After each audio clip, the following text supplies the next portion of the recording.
ማልቀስ የባርነት ሰንሰለት እጅ ውስጥ ገብቶ አይደለም። ማልቀስ ነገር ካበቃ አይደለም። በደናው ቀን በሰላሙ ቀን እግዚአብሔርንም መፍራት መታዘዝ እሱን ማክበር በደናው ቀን ነው። አሁንማ ሬሳ አስቀምጠ ወዮ ወዮ ብትል ምን ልታረግ ነው? ፖለቲካ ልሰራ ነው? ይብላኝ እንጂ ተመልሰው ለማይመጡት በአስከሬናቸው ፖለቲካ ለሚሰራባቸው ምን አለ? የጽዮንን ዝማሬ እንዴት በባዕድ ሀገር እንዘምራለን? የማረኩን በዛ የዝማሬን ቃል ፈለጉብን። ኢየሩሳሌም ኢየሩሳሌም ብረሳሽ ቀኝ ተርሳኝ ህድ ባላስብሽ ምላሴ ከጉሮሮዬ ጋር ይጣበቅ ከደስታዬ ሁሉ በላይ ኢየሩሳሌምን ባልወደድ። ልንገርህ በሀገር የመኖር በሀገር የመከበር ትርጉም የሚገባው አንዳንድ ሰው ተሰዶ የሰው ሀገር ሲኖር ማንም አይገባው። ሀገራችንን ጦር ሜዳ አድርገን በሀገራችን ላይ ተጨራርሰን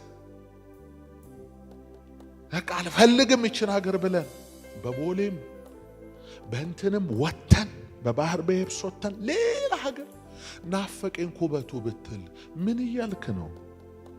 ጪሱ ናፈቀኝ፣ ቄጤማው ናፈቀኝ ምን እያልክ ነው?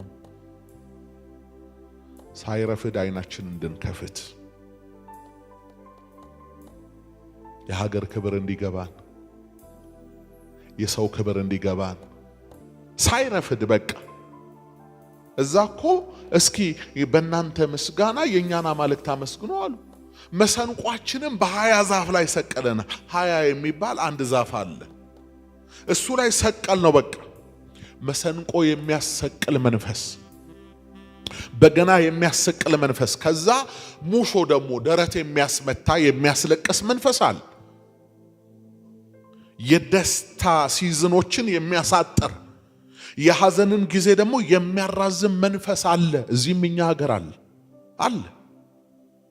ሰለስት ይላል 12 ከዛ 40 80 ሙት ዓመት 7 ዓመት ሙታንን የሚዘክር መንፈስ፣ ጥቁር የሚያስለብስ መንፈስ አለ። ሐዘንን የሚያቆለጳጵስ መንፈስ አለ። በጣም ሐዘንን እንድትል የሚያደርግ መንፈስ እሱ መሰንቆን ያሰቀለ መንፈስ ነው። በገናህን ያሰቀለ ምስጋናህን ያሰቀለ መንፈስ ነው። እንዲህ ሐዘንህን እንዳስረዘምከው ለምንድነው ሰርግህን ማታረዝመው? የሰርግ ድንኳን አይታችሁ አይደል? የሚፈርሰው የለቱን በለው ምታው ምንድነው እንዲህ የሚያስቸኩላችሁ ነው? መንፈስ ነው።